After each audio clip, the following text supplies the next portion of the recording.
Hi, I'm Rick Keeler. Thanks for joining me. A basic strategy for asset protection is to hold various assets in different entities. Putting real estate, small businesses, and other assets into trusts, corporations, or limited liability companies is effective protection that is relatively easy to put into practice. Not only do I recommend this strategy to clients, I use it myself. Recently, I discovered a potential downside to this approach.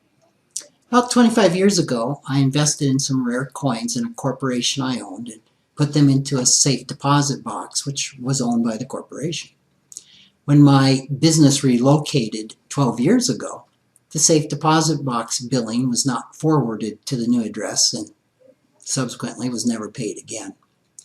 Last year, I went to retrieve the coins from the safe deposit box, which I hadn't visited in 25 years.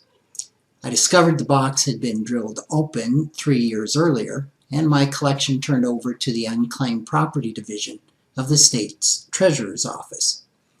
I was told getting the coins back would be simple enough. I just needed to verify that I owned the company which owned the coins by providing the state with the corporation's tax ID number. Problem was, the corporation no longer existed. I didn't have a record of its tax ID number. The IRS wouldn't verify the tax ID number without my giving them the address of the company that I had used. Well, the problem was the address that was used was a post office box number that I no longer used, and I couldn't remember, and I couldn't find any document with the post office box on it. The state's position was, no tax ID, no coins.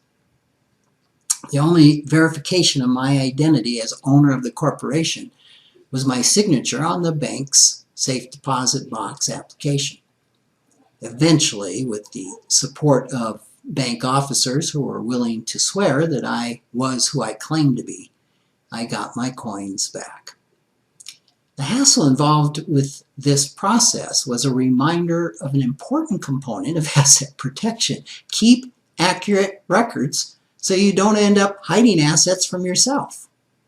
A good place to start is to create a master file of all the entities that hold your assets.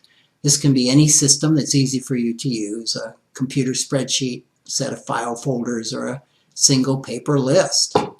Share it as appropriate with your CPA, your attorney, or your financial planner. The master list should include the name of each company, its date of incorporation, tax ID number, address, or other relevant information like phone or safe deposit box numbers. Also, keep an inventory of the assets that the company owns.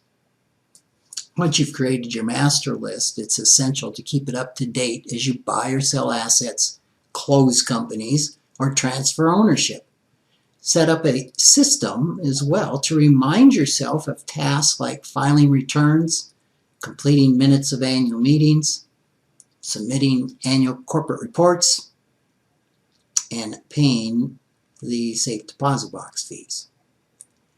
Make your record keeping easier by eliminating unnecessary complications. For example, you probably don't need a separate address for each trust, corporation, or LLC. Instead of creating a separate company for each asset, you might consider grouping smaller assets within one entity. I suggest first discussing the pros and the cons with an attorney or financial planner. For larger assets like real estate, I do recommend holding each one separately. When I talk to clients about asset protection, I mention that the part of the price we pay for it is an increase in paperwork.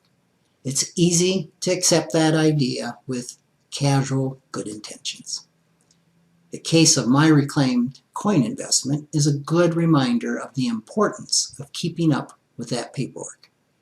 If we don't, we might protect ourselves right out of access to our own assets.